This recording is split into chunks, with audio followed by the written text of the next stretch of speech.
환율이 오르는 것 자체가 우리한테 손해가 되기보다는 이득이 되는 이슈가 좀 더 많아졌다. 대외 자산을 많이 가지고 계신 분한테는 솔직히 이득이다라고 말씀을 드릴 수가 있겠지만, 대외 자산을 가지고 있지 않은 분들, 저축이 없는 분들 입장에서는 물가가 오름으로써 힘들어질 수밖에 없는 상황이 만들어질 것 같고요. 앞으로 환율이 오를 가능성이 높다는 점을 고려해서 대외 자산을 조금 더 모아가는 게 장기적으로 유리한 방향성일 수 있겠다.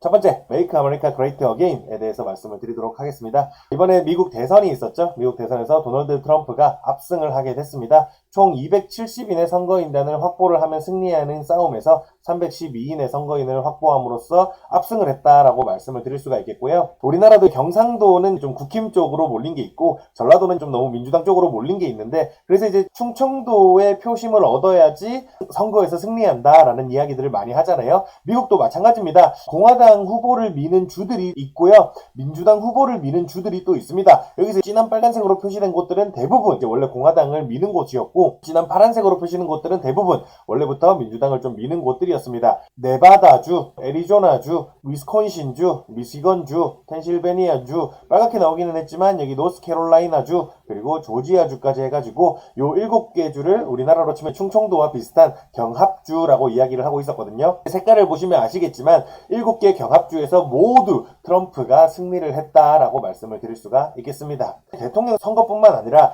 양원, 그러니까 국회의원 선거도 함께 진행을 했는데요. 미국의 상원의원과 하원의원이라는 두 개의 양원을 가지고 있습니다. 상원의원은 임기가 6년인데 주마다 2명씩 뽑히다 보니까 100명의 상원의원이 있습니다. 임기가 6년이고 2년마다 선거를 진행하다 보니까 매 선거 때마다 3분의 1씩만 새로 뽑게 됩니다. 그래서 이번에 33명의 상원의원을 새로 뽑았는데요. 근데 상원의원조차도 총 100명 중에서 52석을 공화당이 가져감으로써, 여기 펜실베니아 부분이 분홍색으로 표시됐는데 이 부분도 공화당이 이겼습니다. 그래서 총 53석을 공화당이 가져가게 됨으로써 상원의원 선거도 압승을 했다라고 말씀을 드릴 수가 있겠고요. 하원의원 선거에서도 제가 이걸 캡처를 했을 당시에는 214석으로 승리 중이었는데, 분홍색으로 표시된 부분들, 이 부분들이 전부 다 사실 공화당이 우세한 지역이었고, 이 우세한 지역들에서 모두 승기를 잡았기 때문에 지금 현재 거의 218을 넘어서서 거의 220에 가까울 정도로, 또 마찬가지로 하원에서도 공화당이 과반 이상을 차지하게 됐습니다. 정말 그야말로 대통령이며 상원 하원 모두가 공화당이 승리했다라고 말씀을 드릴 수가 있겠는데요. 근데 이제 미국 정치 같은 경우는 아무래도 견제를 좀 중요하게 생각을 하다 보니까 대통령을 공화당 후보가 이기면 국회의원이라도 하원의원이 과반 이상을 가지고 가는, 요게 이제 보편적이었는데, 최근 트렌드를 보면 이 공화당이 너무나도 압승을 하는 모습에서 민주당이 얼마나 지난 정권에서 좀 잘못했는가 하는 생각을 조금 들게 만드는 것 같습니다. 그런 와중에 또 재밌는 포인트는요, 90년대 2000년대 초반에만 해도 못 배우고 못 버는 사람들이 민주당을 지지했었는데, 그리고 잘 배우고 잘 버는 사람들이 공화당을 지지했었는데, 최근 추이를 보시면 잘 배우고 잘 버는 사람들은 민주당을 지지하고 있고, 못 배우고 못 버는 사람들은 트럼프를 지지하는 모습을 보실 수가 있겠습니다. 아마 파레토의 법칙이라고 들어보신 분들이 계실 것 같은데요, 20대 80 법칙이라고도 많이 알려져 있습니다. 상위 20%의 사람들이 80%의 자산을 가지고 있다라는 이야기로도 쓰이고요,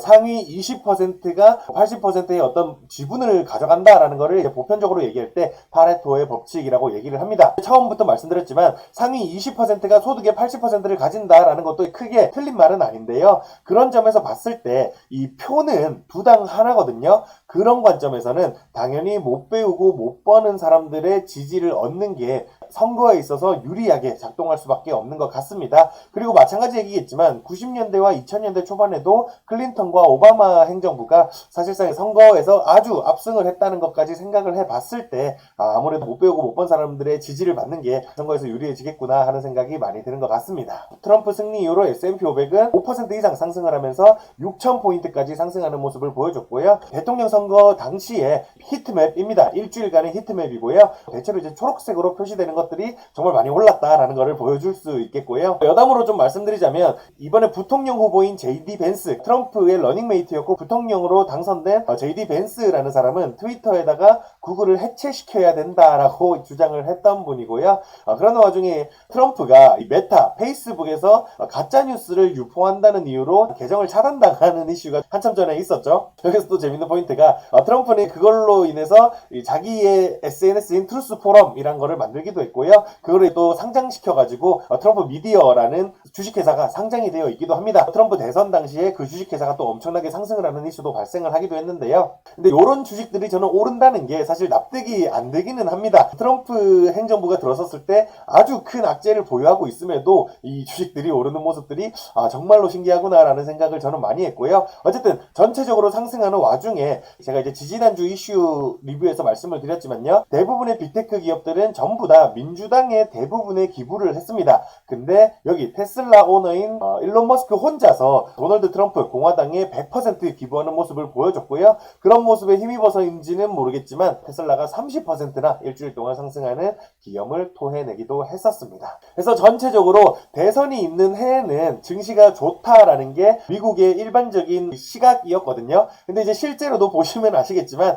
1년 동안 S&P 500은 무려 35%나 상승하는 모습을 보여줬습니다. 이번에도 어김없이 대선이 있는 해에는 이 상승 포지션을 가지고 있는 게 유리하다라는 것을 증명하는 모습을 보여줬고요. 주식시장뿐만 아니라 채권시장에서도 어마어마한 변동성을 보여줬습니다. 미국채 10년물 금리인데요. 4.3%로 나왔지만 제가 월요일 당시에 캡처를 했다 보니까 이렇게 나오는데 지금은 이제 4.43%까지 올라와 있는 상황이고 선거가 있는 그 날에는 4%대 초반까지 떨어졌다가 4.5%까지도 상승하는 모습을 보여주면서 많은 변동성을 보여주기도 했었습니다. 채권도 채권이지만 이 원달러 환율이 또 이제 우리나라 사람들 입장에서는 우려를 많이 심는 부분들이 있는 것 같다고 생각이 되는데요. 트럼프 당선 당시에는 1380원에서 왔다 갔다 하던 게 트럼프 당선되고 나니까 1400원까지 넘어갔다가 원래를 캡처했을 땐 1396원이었는데 1410원까지도 갔다가 다시 이제 1390원대에서 왔다 갔다 하는 모습을 보여주고 있습니다. 환율 문제에 있어서 1400원 넘어가면 경제위기 오는 거 아닌가요? 라고 생각하시는 분들이 정말 많으신데요. 아무래도 우리나라가 97년대 외환위기에 트라우마가 있다 보니까 그 부분에 대해서 되게 우려 섞인 목소리를 내시는 분들이 있습니다. 근데 이제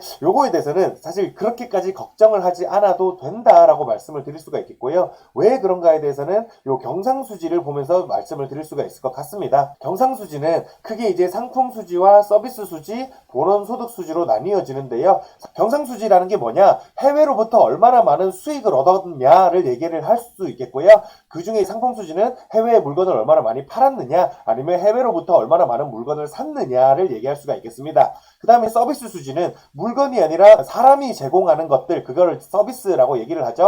대표적으로 이제 관광산업이라거나 운송산업, 아니면 지식재산권, 이런 것들을 말씀드릴 수가 있겠는데요. 우리나라는 상품 수지는 만년 흑자를 보는 나라입니다. 그리고 서비스 수지는 만년 적자를 보는 나라고요. 본원소득 수지에 대해서 조금 말씀을 드리려고 합니다. 본원소득 수지는 해외로부터 이자나 배당을 많이 받으면 플러스가 되게 되고요. 반대로 해외에 이자나 배당을 많이 지급하게 되면 마이너스가 되게 됩니다. 최근에 본원소득 수지가 많이 상승을 하면서 경상수지도 많이 오르는 모습을 보여줬는데요. 이 본원소득 수지를 좀 더 디테일하게 보여줄 수 있는 게 금융계정이라고 말씀을 드릴 수가 있겠습니다. 이 금융계정은 뭐냐? 증권사 계좌가 있으신 분들이 많으실 겁니다. 주식계좌에 돈을 넣고 빼고 할 거잖아요. 금융계정이라고 하면 우리나라가 가지고 있는 해외에 나가는 계정이라거나 아니면 해외로부터 들어오는 계정, 돈이 나가고 돈이 들어오는 계정을 생각하시면 될 것 같습니다. 여기서 이제 좀 알면 좋은 게 직접 투자 부분에서 자산으로 취급되는 거는 우리가 해외 자산을 더 많이 샀으면 해외 주식을 산다거나 해외 채권을 산다거나 하면 자산으로 취급되게 됩니다. 반대로 이제 해외로부터 우리나라의 주식을 산다거나 우리나라의 채권, 외국인이 그걸 사게 된다면 우리나라 입장에서는 부채로 취급되게 된다는 점을 알고 계시면 좋고요. 여기서 이제 증권 투자 부분을 보시면 우리나라는 증권 투자 자산이 무려 75억 달러나 9월 한 달 동안 증가했습니다. 우리나라 국장은 정말 쓰레기다라는 말이 많이 나오면서 해외 주식을 하는 분들이 정말 많다 보니까 그런 부분에서 이 주식과 채권이 정말 많이 증가했고 증권 투자 자산 부분이 많이 증가를 했다고 말씀드릴 수가 있겠습니다. 반대로 최근에 외국인의 삼성전자 매도 행렬이 지속적으로 이어져 왔고 외국인의 주식 자산 감소가 무려 마이너스 54억 달러에 달했고요. 그나마 이제 부채, 채권은 산 덕분에 증권투자 부채는 마이너스 13억 달러가 돼가지고 총 증권투자 자산 금융계정이 88억 달러 늘어났다고 보실 수가 있겠습니다. 그런 관점에서 이게 늘어나면 늘어날수록 당연히 우리가 해외로부터 배당을 받는다거나 이자를 받는다거나 하는 게 증가하기 때문에 이 본원 소득 수지는 증가할 수밖에 없고요. 그래서 최근 월별 추이와 연간 추이를 보시면 딴 거 말고 본원 소득 수지를 보겠습니다. 근데 이제 특이한 게 우리나라는 매년 4월마다 본원 소득 수지가 적자를 보게 되거든요. 왜 이렇게 되냐면 우리는 연배당을 주로 많이 합니다. 우리나라 기업들은요. 미국 같은 경우는 분기배당이나 월배당 이런 것도 많이 하는데 우리나라는 연배당을 많이 하다 보니까 그거를 정산을 다 하고 나면 4월 달에 이 배당 시기가 되고 그때 배당을 외국인들한테 많이 하다 보니까 항상 4월 달에는 본원 소득 수지가 적자로 표시되게 됩니다. 그 외의 달에는 전부 다 흑자를 보는다는 거에 대해서 좀 생각을 해보면 좋을 것 같고요. 연간으로 봤을 때도 이 본원 소득 수지 부분이 2010년대까지만 해도 항상 적자를 보고 있었습니다. 특히나 97년 요때쯤에는 더 큰 적자를 보는 시기였겠죠. 외환위기가 있었던 시기였다 보니까 환율이 올라가는 거에 대해서 당연하겠지만 본원 소득 수지 적자를 보고 있을 때는 환율이 올라가게 되면 더 많은 이자를 지급해야 되다 보니까 요 환율이 상승했을 때 우리가 손해보는 일들이 더 많게 될 겁니다. 근데 반대로 2010년대 이후부터는 우리가 본원 소득 수지에 있어서 흑자를 보는 나라였고 특히나 최근 2023년, 24년을 보시면 정말 어마어마하게 많이 늘어났다라는 것을 보실 수가 있는데요. 요것 자체가 예전에는 순채무국이었다면 이제는 순채권국으로 해외로부터 이자를 받는 나라, 해외로부터 배당을 받는 나라가 되었습니다. 그래서 이제 환율이 오르는 것 자체가 우리한테 손해가 되기보다는 이득이 되는 이슈가 좀 더 많아졌다고 보실 수가 있는 거죠. 이런 부분에서 정책 담당자들도 최근에 이창용 총재가 환율이 최근에 올라가지고 점심 식사 맛있는 거 드시는 분들도 많아지셨을 텐데요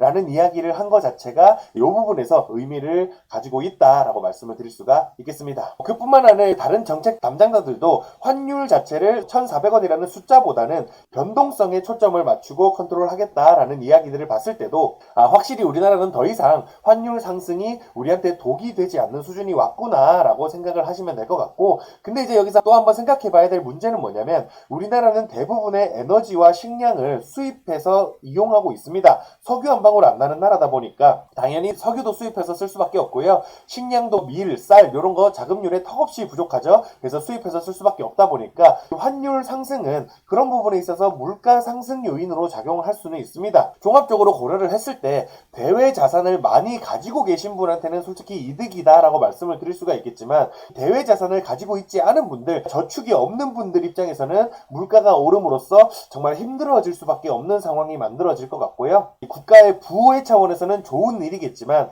개인적 차원에서 특히나 저축이 없는 개인 차원에서는 아주 좋지 못한 일이다라고 생각을 해야 될 것 같습니다. 그래서 우리 개인적 관점에서도 앞으로 환율이 오를 가능성이 좀 높다는 점을 고려해서 대외 자산을 조금 더 모아가는 게 장기적으로 유리한 방향성일 수 있겠다라는 생각을 해볼 수가 있겠고요. 그런 와중에 암호화폐가 정말 어마어마하게 상승을 했잖아요. 제가 월요일에 캡처할 당시만 해도 8만 달러였었는데 화요일 되면서 이제 8만 8천 달러가까지 올라가고 결국 9만 달러도 넘어서기까지 상승을 하더라고요. 원화 대비로도 마찬가지로 월요일에 캡처를 할 당시에는 1억 1,100만 원이었는데 1억 3천만 원까지도 상승을 하게 되더라고요. 이걸 보면서 참 자본이 뭘까라는 생각을 많이 하기도 했는데 그런 와중에 잠깐 앞에서 일론 머스크 얘기를 드렸잖아요. 일론 머스크가 트위터를 인수할 당시에 직원의 80%를 해고하는 이슈가 있었습니다. 근데 직원의 80%를 해고했음에도 불구하고 트위터는 별탈 없이 잘 돌아가고 있고 그러다 보니까 일론 머스크가 효율적으로 굴릴 수 있는 것들에 대해서 잘 안다고 트럼프는 인지를 하고 있고 트럼프는 일론 머스크를 국가효율부의 수장으로 앉히겠다라고 이야기를 하고 있습니다. 국가효율부를 영어로 얘기하면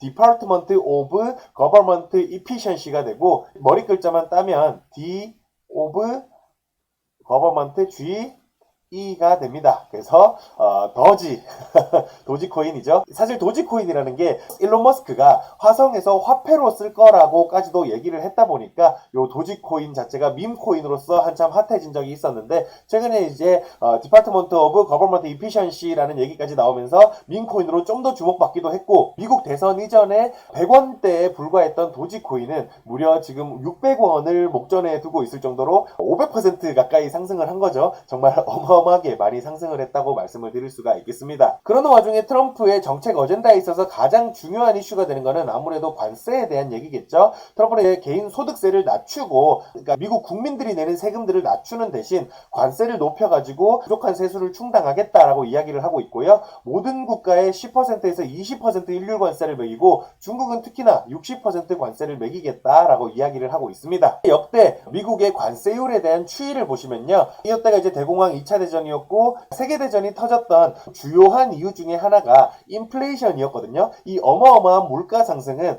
사람들의 분노를 만들게 됐고 그 분노가 폭발한 게 전쟁이었다라고도 말씀드릴 수가 있겠는데 그 전쟁을 겪고 나서 참 경기가 안 좋은 게 정말 안 좋구나라고 세계 수장들은 생각을 했었고 그럼으로써 이제 우리 앞으로 관세를 낮추면서 자유무역이란 걸 한번 해보자라는 거를 열심히 노력을 해왔고 그 시작이 이제 GATT였습니다. General Agreement on Trade and Tariff였죠. 관세와 무역에 대한 일반 협정으로 시작을 했고 그 다음에 90년대부터 우루과이 라운드 이후로 WTO 체제까지 출범을 하게 됐습니다. 그런 과정 속에서 관세를 내리기 위한 지속적인 노력을 해왔었는데요. 지금 현재 미국의 실효 관세율은 전체 수입 부문에 있어서 2%밖에 되지 않고요. 관세 대상 부문에 대해서도 7% 정도밖에 되지 않습니다. 만약에 트럼프가 이 일률 관세를 20%까지 올리게 되고 그리고 중국에 대해서 60%까지 관세를 올리게 된다면 아마 요 GATT 이전 수준까지 관세가 상승하는 모습을 보시게 될 것 같습니다. 그런 와중에 지금 미국의 전체 세수 대비 세원벌 비율을 보시면요. 현재 개인 소득세와 기업 소득세가 50%를 상회하는 그 정도로 세원별 비중에서 소득세의 비중이 어마어마하게 높고 사실 관세가 차지하는 비중은 고작 1.7%밖에 되지 않습니다.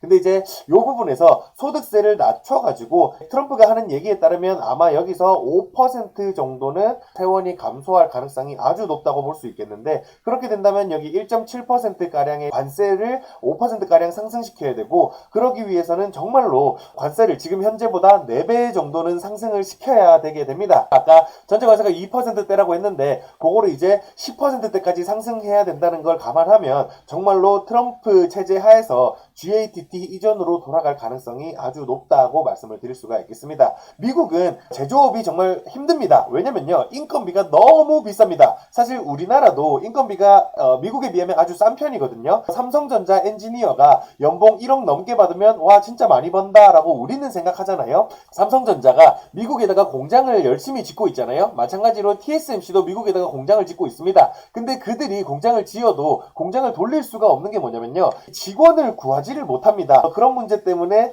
되게 난관에 봉착하고 있는데 우리나라에서 연봉 1억 주면 많이 주네 하고 누구라도 일을 하러 가겠지만 미국에서 연봉 1억 주네 하면 이거 푼돈 가지고 누가 일하겠습니까? 이 어려운 일을 이렇게 얘기를 한다는 거죠. TSMC가 미국에서 연봉을 거의 1억 5천을 제한하고 있는데도 사람이 구해지지 않아가지고 힘들다라고 이야기를 하는 거를 보면 정말 미국의 인건비가 너무 비싸다 보니까 제조업이 힘들다라는 거를 아실 수가 있겠는데요. 그러다 보니까 미국은 어쩔 수 없이 한국과 중국에서 수많은 제조업 품목들을 수입해서 쓸 수밖에 없고 관세가 높아지게 된다면 이거는 인플레이션 압박으로 작용할 가능성이 아주 높을 것입니다. 그러는 와중에 디플레이션 요인으로 작용할 수 있는 건 또 뭐냐? 석유를 2~3배 증산하겠다라고 트럼프가 지속적으로 이야기를 해왔었거든요. 근데 이제 석유라는 거는 제가 이제 지난번에도 누누이 말씀을 드려왔었지만 모든 곳에 쓰입니다. 당연하겠지만 운송에 대한 에너지원으로서 쓰이다 보니까 근본적으로 물류 비용부터가 감소하게 되고요. 그리고 이제 우리의 옷이라거나 컴퓨터를 만든다거나 테이블을 만드는 거, 플라스틱,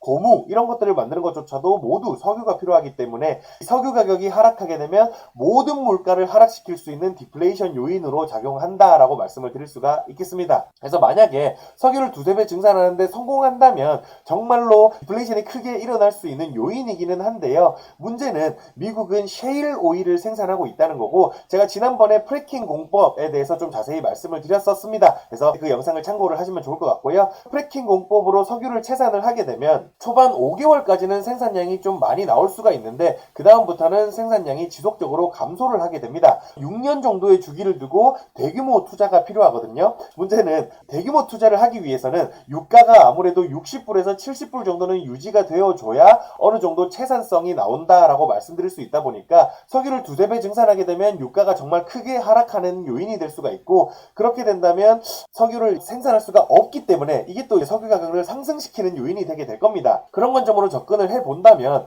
유가가 많이 하락하기는 쉽지 않을 것 같다라고 판단을 해볼 수가 있겠고요. 종합적으로 봤을 때 디플레이션 요인보다는 인플레이션 요인이 조금 더 큰 것 같습니다. 인플레이션 요인이 좀 더 크다는 말은 즉슨 고금리가 더 길게 장기화될 가능성이 존재한다는 거죠. 그런 관점으로 봤을 때 금리가 낮아질 거라는 기대는 하지 않는 것이 좋을 것 같다라는 생각을 개인적으로 좀 하고 있습니다.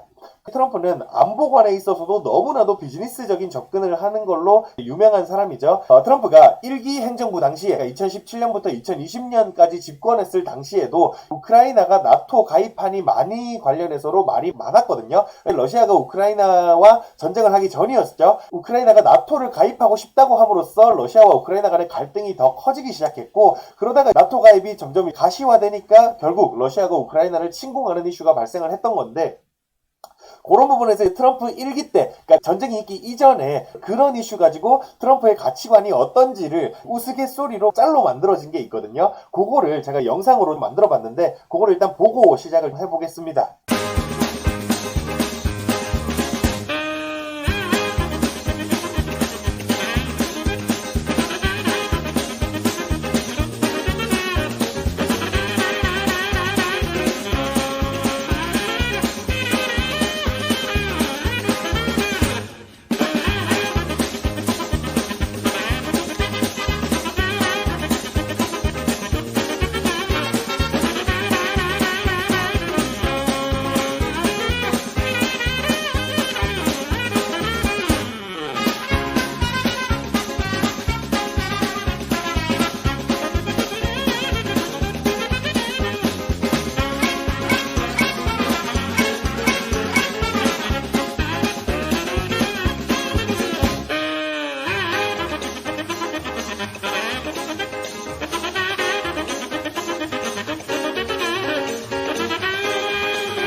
영상은 이렇게 끝이 나는데요. 이 사람이 존 볼턴이라는 사람입니다. 트럼프 1기 행정부 때 안보 보좌관이었던 사람이고요.